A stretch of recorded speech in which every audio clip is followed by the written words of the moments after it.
परम प्रेममय श्री ठाकुर जी के श्री चरणों में मेरा कोटि कोटि प्रणाम। जगदीश्वरी जगपालिनी पुरुषोत्तम अर्धांगिनी प्रणाम तुम्हें नारायणी। परम पूज्यपाद पृथ्वीदेव श्री बरदा के श्री चरणों में कोटि कोटि प्रणाम।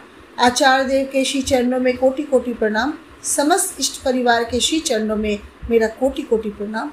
यहाँ उपस्थित सभी पंजाधारी दादा, हमारे संचालक दादा, सभी मातृमंडली, छोटे छोटे बच्चों को मेरा यथा योग स्थान पर भक्ति भरा प्रेम भरा हरा आनंदित जय गुरु।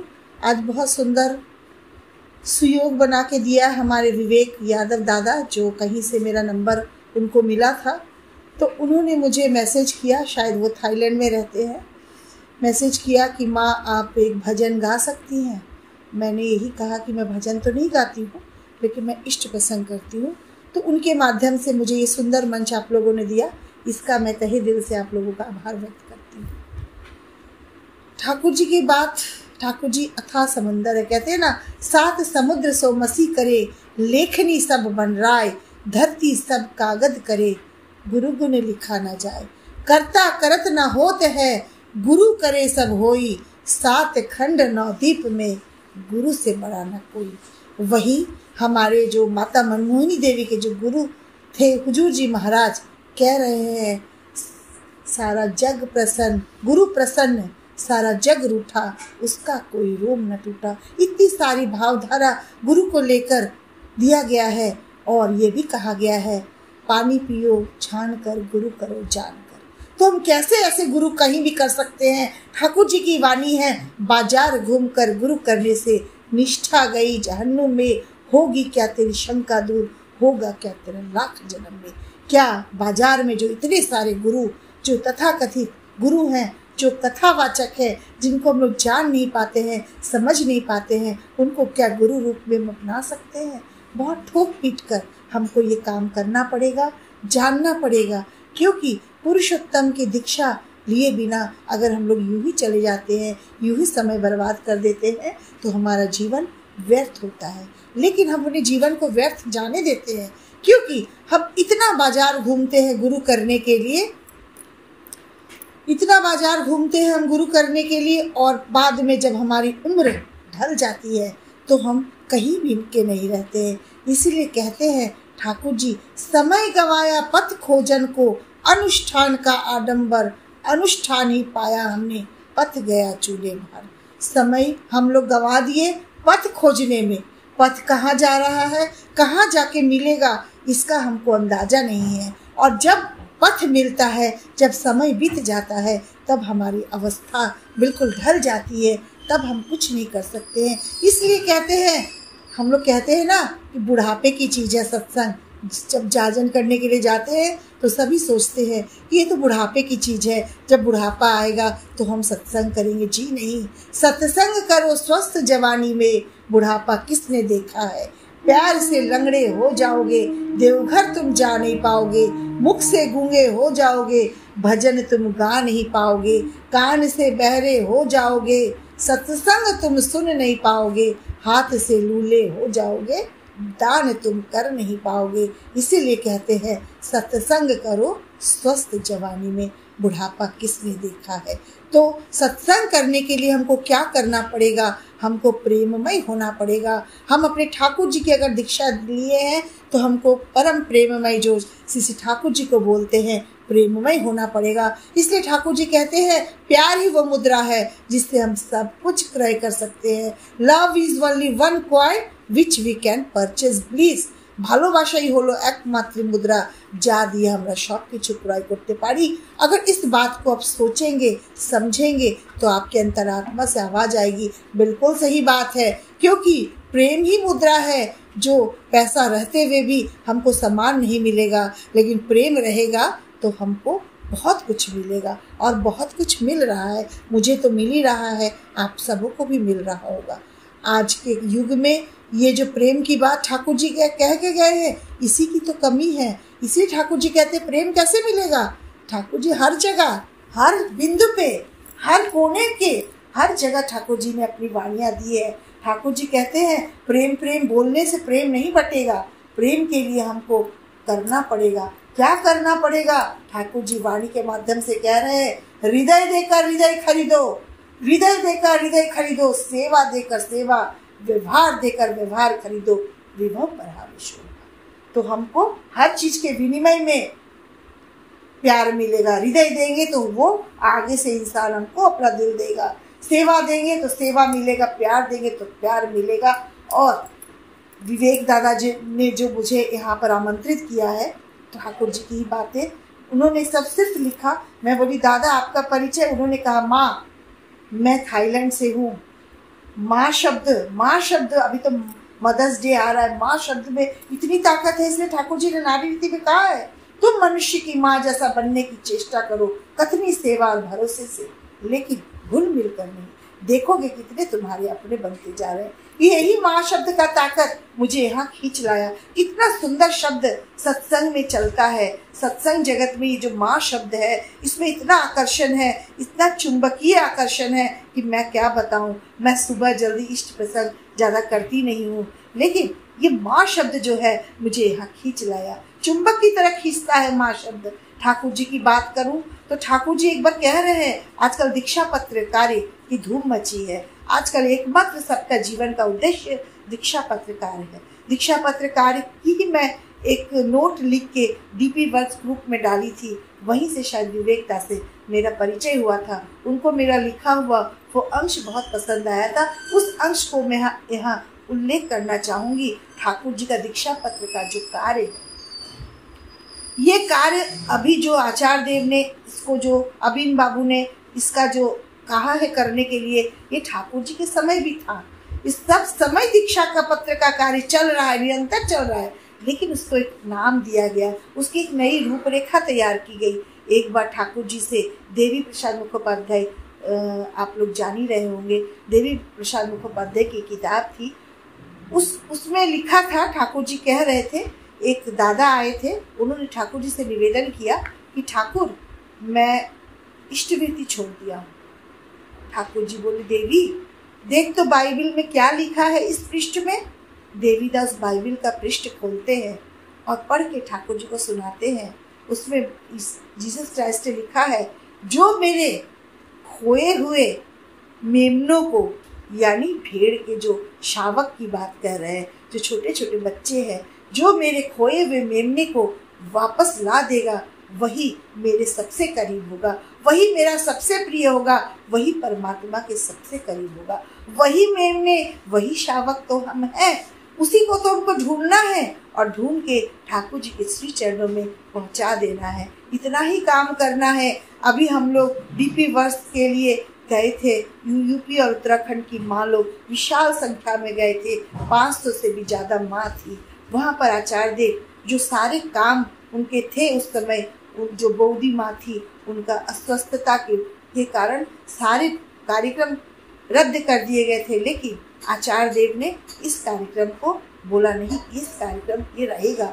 यूपी और उत्तराखंड की माएँ आएंगी और मैं भुवनेश्वर में हूँ, लेकिन मैं एक दिन के लिए आऊँगा और आप लोग को संबोधित करूँगा। ये हम लोगों के लिए बहुत गर्व का विषय था कि आचार्य देव हमारे लिए आ रहे हैं, हमारे लिए इतनी दूर से आ रहे हैं, सारे कार्यक्रम रद्द हैं, लेकिन हम माओ के लिए आ रहे हैं। और वो दिन था 2 अप्रैल का। उस दिन आचार्य देव आए और इतनी सुंदर भाव से, इतना सुंदर ढंग से हम लोग 500 से भी जो ज़्यादा माँ लोग यूपी उत्तराखंड से गए थे, एकत्रित होकर ठाकुर जी की वाणी को चरितार्थ करते हुए एक आदेश में चलते, जो उनसे ही समाज हो। ये बातें हम लोग कहते हैं, सुनते हैं, लेकिन इसको जब हम लोग प्रैक्टिकल रूप में हमने देखा कि कैसे एक माँ के आह्वान से हम लोग चारों तरफ से यूपी और उत्तराखंड की माँ एकदम भीड़ में इतनी चल दी और हम लोग 500 से भी ज़्यादा माँ लोग वहाँ पहुँचे और आचार्य देव एकदम जो उन्होंने समय दिया था उस समय पे उपस्थित हुए। कई सारी माँ लोगों को आने में भी देर हो रहा था।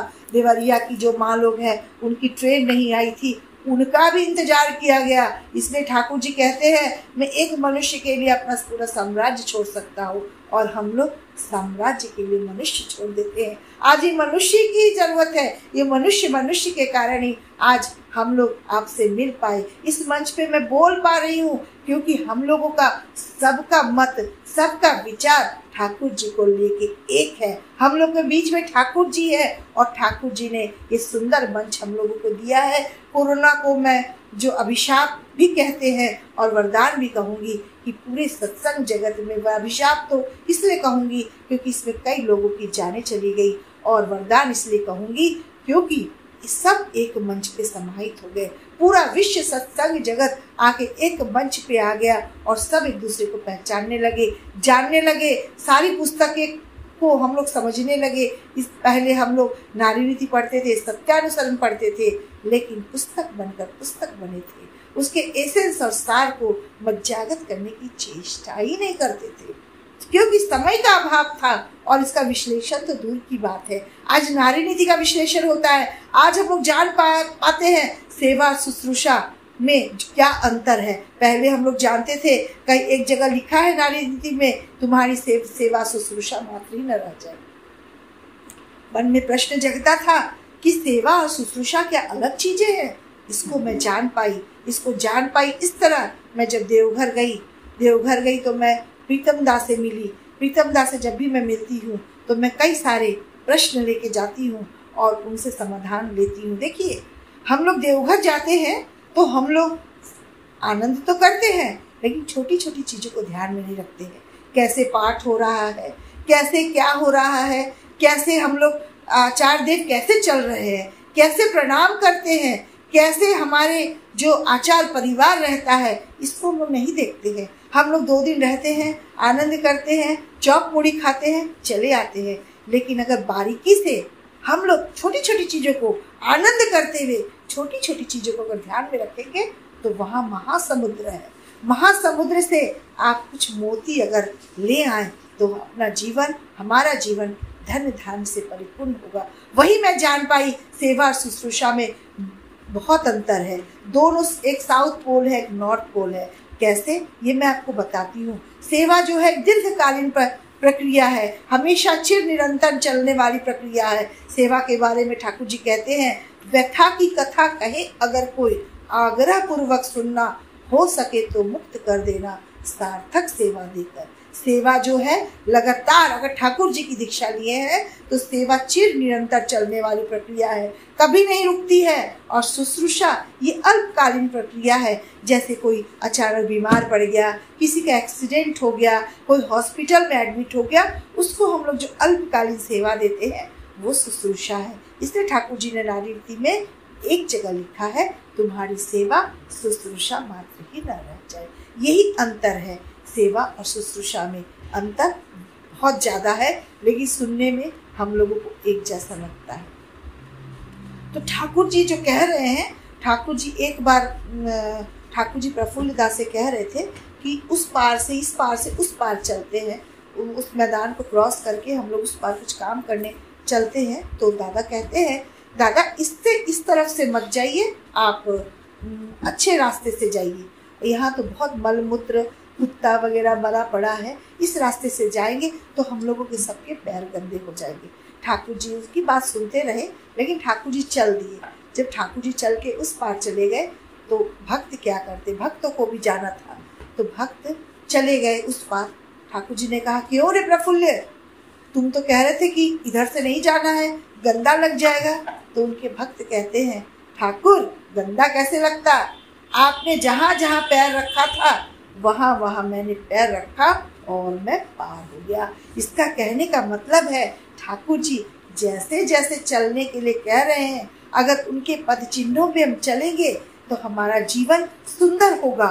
फूल भी है जीवन में, कांटे भी हैं, तो हम अपने जीवन को अपने हिसाब से फूल में परिवर्तित कर सकते हैं, क्योंकि ठाकुर जी कह के गए हैं। ठाकुर जी लोगों का जतन करने कह गए हैं। ठाकुर जी से एक बार जब ठाकुर जी यहाँ आए थे तो एक मकान किराए पे, रैन बसेरा उसका नाम था, उसको किराए पे लिए थे ठाकुर जी।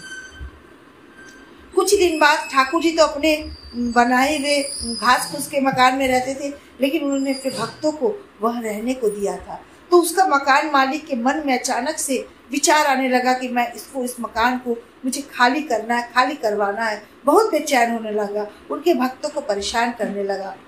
अंत में जब भक्त परेशान हो गए तो ठाकुर जी से निवेदन किए, ठाकुर अब तो वो बहुत परेशान कर रहा है मकान मालिक। ठाकुर ने कहा ठीक है, तुम लोग शांति से रहो।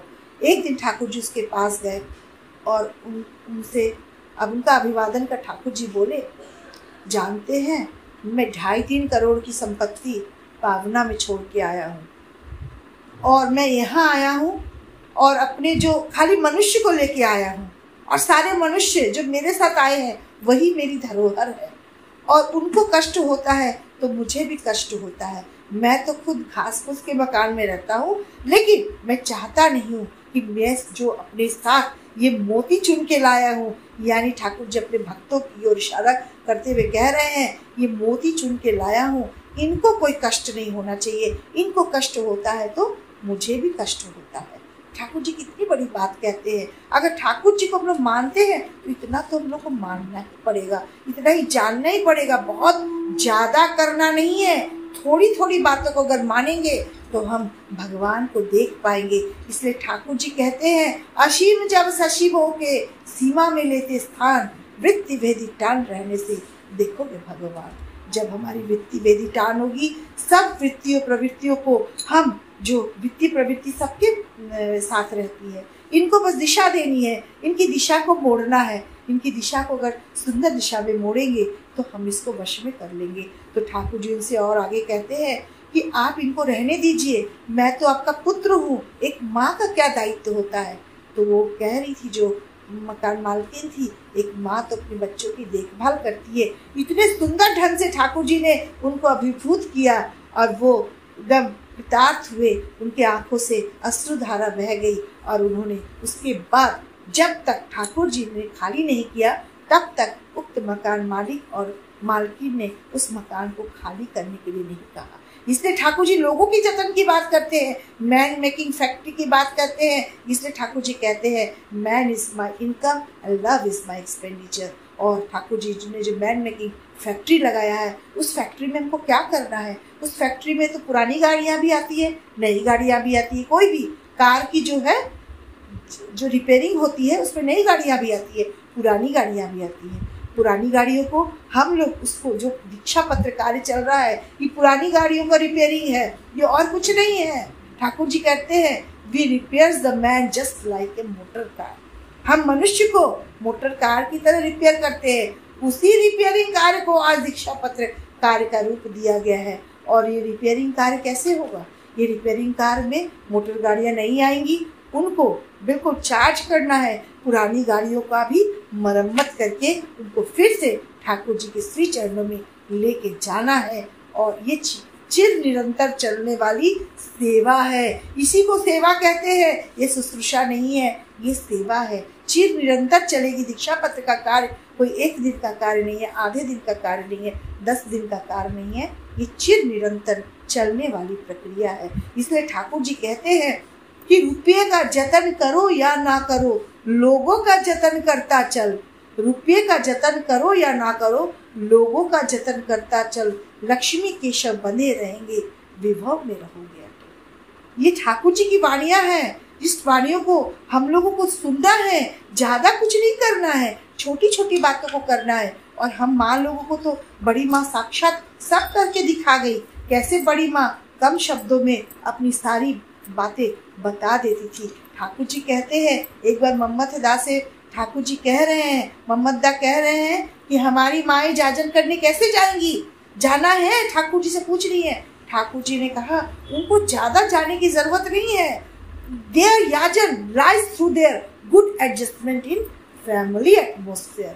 ठाकुर जी कह रहे हैं, जो माओ का जाजन है वो कैसे उठती हैं, कैसे बोलती हैं, कैसे चलती हैं, कैसे सबसे व्यवहार रखती हैं, वही उनका जाजन है। यही तो हम लोग को करना है। आप जाएंगे, बहुरानी लोग से मिलेंगे, वहाँ जो आचार परिवार से मिलेंगे, तो वहाँ से सब पता चलेगा। हम लोग तो प्रणाम करके चले आते हैं, लेकिन छोटी छोटी बातों को अगर सीखेंगे तो सीख जाएंगे और अपने जीवन को सुंदर बना सकेंगे। जैसे मैं अपना कुछ अनुभूति शेयर करूंगी, क्योंकि आचार्य देव इस बार यूपी उत्तराखंड के जो मातृ सम्मेलन को जो मातृमंडली को संबोधित कर रहे थे, कह रहे थे आप लोग, ठाकुर जी ने जो काम किया, बड़ माँ ने जो काम किया, वो तो ठाकुर जी थे, वो तो बड़ी माँ थी। लेकिन आप लोग जहाँ बोलते हैं अपनी अनुभूतियों को शेयर करें। इसलिए सत्यानुसार में लिखा है अनुभूति के द्वारा जो जाना जाता है उसी को ज्ञान कहते हैं।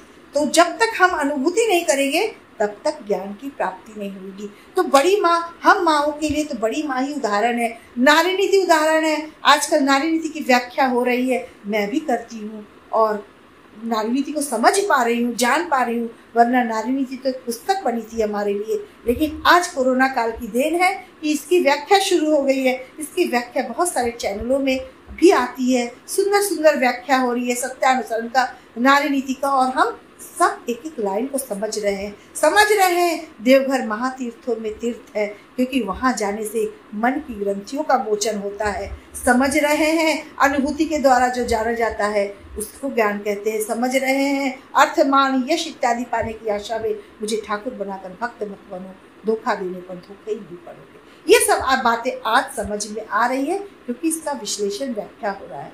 तो मैं अपनी अनुभूति आप लोगों के साथ साझा करूंगी और मैं अपने जीवन को किस तरह, आजकल मैं भी यूट्यूब चैनल मेरा एक है पुरुषोत्तम इज द वर्ल्ड टीचर, उसमें मैं और मेरे हस्बैंड डॉक्टर सुनील राय दोनों बोलते हैं। जहाँ भी इष्ट प्रसंग करते हैं उसमें हम डालते हैं। उसमें हम लोगों का क्वेश्चन भी आता है, बहुत सुंदर सुंदर हमारे जो गुरु भाई लोग हैं क्वेश्चन करते हैं। एक माँ फोन करके भी कह रही थी कि मेरे ससुराल में मुझे इष्टवृत्ति नहीं करने दिया जाता है, ठाकुर जी को लेके चलने नहीं दिया जाता है। लेकिन मैं यहाँ ये बात कहना चाहूँगी, मैं इन सब बातों को नहीं मानती हूँ, क्योंकि मेरे जीवन में ऐसी अनुभूति है, इसको आप लोग सुनेंगे तो जान जाएगी कि कोई भी दिक्कत नहीं है ठाकुर जी को लेके चलने में। मेरी शादी, मैं बड़ी माँ की छोटी छोटी बातें, जैसे जब मैं शादियों के विदा हो रही थी, मैं आपको ये बता दूं कि मेरा घर देवघर है। मेरे पिताजी सदन प्रसाद सिंह जो 88 वर्ष की अवस्था में देवघर में SPR हैं, और मेरे भैया डॉक्टर मधु और डॉक्टर पंकज जो इलाहाबाद में हैं, डॉक्टर मधु देवघर में है। ये दोनों मेरे भैया हैं, ये दोनों भी सह प्रतिनिधिक है। और मेरे पति की बात मैं बताऊंगी आगे। और मैं ये बताऊं, मैं जब शादी होके आ रही थी, जब मैं अपनी विशालकाय ससुराल रूपी विशालकाय यूनिवर्सिटी में जा रही थी, क्योंकि मेरी शादी एक अदीक्षित घर में हुई थी, तो आचार्य देव जो इसके पहले जो धराधाम पे जो चले गए, वो दयाल धाम में, उनको जब मैं प्रणाम करने गई तो उन्होंने यही कहा कि ममता ससुराल में जाके कुछ नहीं बोलना। मैं बोली 1 साल कुछ नहीं बोलना। उसके बाद तो बोले, हंसे, बोले उसके बाद तो तुम्हें आदत पड़ जाएगी। बड़ी माँ की बात मैं बताती हूँ, बड़ी माँ कुछ नहीं बोलती थी क्योंकि उनकी नानी ने उनको संस्कार दिया था, उनकी नानी ने उनको शिक्षा दिया था कि विशालकाय यूनिवर्सिटी में जाके कभी नहीं कहना मैं ये चीज़ नहीं जानती हूँ, ये चीज़ नहीं कर पाऊंगी, और ये चीज़ घर में नहीं है। इसको बंगला में अगर कहूँ तो जानी ना पारी ना नॉय को किचु भौड़े, ए 3 तरह के शब्द देवो तहारे। अगर इन 3 शब्दों को तुम करोगी, अपने जीवन में जानोगी, तो सारे देवता तुम्हारे आगे नतमस्तक हो जाएंगे, नत जानू हो जाएंगे। ससंभ्रम भक्ति गद गद कंठ से माँ मेरी जननी मेरी कहते हुए मुग्ध होंगे, बुद्ध होंगे, तृप्त होंगे, तभी तो तुम कन्या कहलाओगी, तभी तुम जननी कहलाओगी। बस इन्हीं शब्दों को थोड़ा थोड़ा पालन करना है। मैं जब ससुराल आई तो मेरे ससुराल में मैं 9th क्लास से सोचतैनी हूँ, और मुझे सोचतैनी जो दयाल धाम चले गए आचार्य देव, उन्होंने ही दिया था। इसकी भी बहुत सारी बड़ी घटनाएं हैं। समय अभाव के वजह से मैं थोड़ी देर में अपनी अनुभूति आपको बता के मैं अपनी वाणी को विराम दूंगी। तो जब मैं आ रही थी तो उन्होंने यही बात कहा। जब मैं ससुराल आई तो मैं ठाकुर जी को, मेरे भैया पापा, ठाकुर जी का फोटो, उस समय ठाकुर जी और बड़ी माँ का फोटो एक साथ मिलता था, वही रखा जाता था। समय के अनुसार परिवर्तन हो रहा है, क्योंकि हमारे पिताजी 1970 के ऋतिक थे और मैं ऋतिक बनने के बाद पैदा, मैं ऋतिक के घर में पैदा हुई। ये मेरा बहुत सौभाग्य की बात है। और मेरे पिताजी दुर्गापुर वेस्ट बंगाल में लेक्चरर थे, बाद में वो कालांतर में देवघर आ गए बड़दा के कहने पर। इसका भी बहुत बड़ा मेरे साथ बहुत अनुभूतियाँ हैं, मैं धीरे धीरे साझा करूँगी आप लोगों के साथ। तो मैं जब शादी होकर ससुराल आई तो वैनिटी बैग में मैं ठाकुर जी का फोटो रखी थी, और मेरे ससुराल में विशाल संख्या में लोग भी थे। विशालकाय यूनिवर्सिटी तो है ही है, लेकिन विशाल संख्या में लोग थे। ज्वाइंट फैमिली थी, मेरे चारों ससुर का परिवार साथ में था, और मैं पहली बहू उस घर में उतरी थी। जैसे ही उतरी, खैर स्वागत बहुत हुआ, लेकिन मैं कहते हैं ना, कर्ता माँ जो बड़ी माँ को, जो कर्ता माँ थी, जो बड़ी माँ को सताया करती थी, लेकिन इसको पॉजिटिव रूप से ठाकुर जी ने देखा कि अगर कर्ता माँ नहीं होती तो बड़ी माँ नहीं होती। इन्हीं सब बातों को मैं थोड़ा थोड़ा जानती थी और इन्हीं को मैं विशालका यूनिवर्सिटी रूपी ससुराल में इसी को पालन करती थी और चुपचाप ही रहती थी। और जितना मुझसे संभव हो सकता है मैं काम में, जो प्रैक्टिकल काम, बहुत कम जानती थी, लेकिन ठाकुर जी बड़ी माँ की जो बात थी कि मुंह बंद करके रखना है, बस उसी को मैं पालन करती थी और धीरे धीरे सीखती थी। तो कर्ता माँ की कमी, सब कर्ता माँ हर जगह होती है, वहाँ भी मेरी एक छोटी चचेरी सास थी कर्ता माँ के रूप में। वो कहती थी कि बड़ी बहू की, बड़ी जेठानी की, उनकी जो बड़ी जेठानी थी यानी मेरी सास की बड़ी बहू जो आई है वो जादूगरनी है। वो एक बूढ़ा बूढ़ी का फोटो लाई है और वैनिटी बैग में रखी है, रोज मंत्र फूकती है और रोज बंद कर देती है, पूरे घर का सर्वनाश करेगी। और वही पूरे घर को परेशान करके रखी थी। मेरी सास को भी बहुत सताती थी। तब मैं ठाकुर जी से यही प्रार्थना करती थी कि ठाकुर, मैं तुम इसी में बंद रहो और तुम्हारी अगर शक्ति है तो तुम पूजा की अलमारी में अपना स्थान ग्रहण करो, मैं तुम्हें निकाल के नहीं रख सकती, क्योंकि यहाँ का परिवेश, यहाँ का वातावरण वैसा नहीं है कि मैं तुमको इस अलमारी में जगह दूंगी। और मैं कहती थी, असीम जब ससीम होके सीमा में लेती स्थान, वृत्ति वेदी टान रहने से देखोगे भगवान। और वैसा ही हुआ। ठाकुर जी निकले वैनिटी बैग से और ठाकुर जी ने पूजा की अलमारी में स्थान ग्रहण किया। और वो कर्ता माँ के रूप में जो चचेरी सास थी, उन्होंने भी ठाकुर जी को माना, जाना, क्योंकि जो छोटी छोटी बड़ माँ की द्वारा की हुई बातों को अगर हम प्रति कन्या को, प्रति बच्चों को अगर सिखा देंगे, कोई भी सीसीटीवी नहीं लगा है 24 घंटे कि वो हमारे ससुराल वाले हमको इष्टवृत्ति नहीं करने देंगे। क्यों नहीं करने देंगे? कहीं भी हम इष्टवृत्ति करेंगे, बाथरूम में करेंगे, क्योंकि इष्टवृत्ति जो है जीवन रक्षा कवच है, सुरक्षा कवच है। अगर हमको सुरक्षित रहना है तो कहीं भी छुप के, यहाँ तक कि मैं कहूँगी कि आपको अगर समय अगर नहीं कोई देख, अगर बहुत ज़्यादा परेशान करता है तो आप लैट्रिन में भी इष्टवृत्ति करिए, लेकिन इष्टवृत्ति करिए, क्योंकि इष्टवृत्ति हमको बचाती है, वो सुरक्षा कवच है। धीरे धीरे मैं सबको विश्वास में लेती चली गई। और मेरे पति जो अदीक्षित थे, उन्होंने जब देवघर गए तब उन्होंने सोस्ताइनी और दीक्षा, वो बोले एक मैं नहीं लूँगा, दोनों साथ लूँगा। और दोनों उन्होंने साथ लिया। और आज के डेट में वो कानपुर में एक सह प्रतिनिधिक है। आज उनको सह प्रतिनिधिक बने 20 साल हो गया।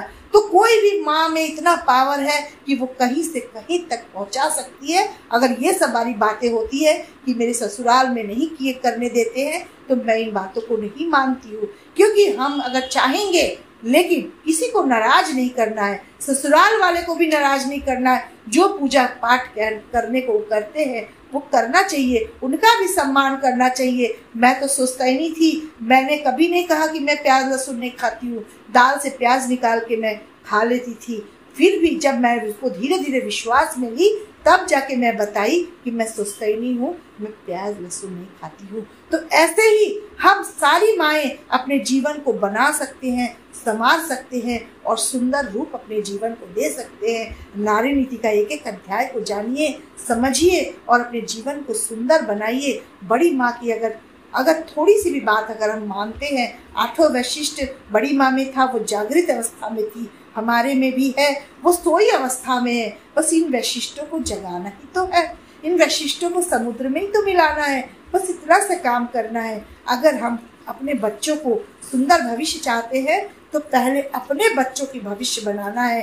Charity begins at home. अच्छे काम की शुरुआत घर से होती है। जब अपना घर सुंदर होगा तो पड़ोसी भी सुंदर होंगे, पड़ोसी सुंदर होंगे, सोसाइटी सुंदर होगी, सोसाइटी सुंदर होगी तो देश सुंदर होगा, देश सुंदर होगा, विश्व सुंदर होगा। आइए पूरे विश्व में ठाकुर जी के दीक्षा पत्र का शंखनाद बजाते हुए आप लोगों ने जो मुझे सुंदर वक्त दिया, सुंदर समय दिया, इसके लिए मैं आपका तहे दिल से आभार व्यक्त करती हूँ। जय गुरु दादा।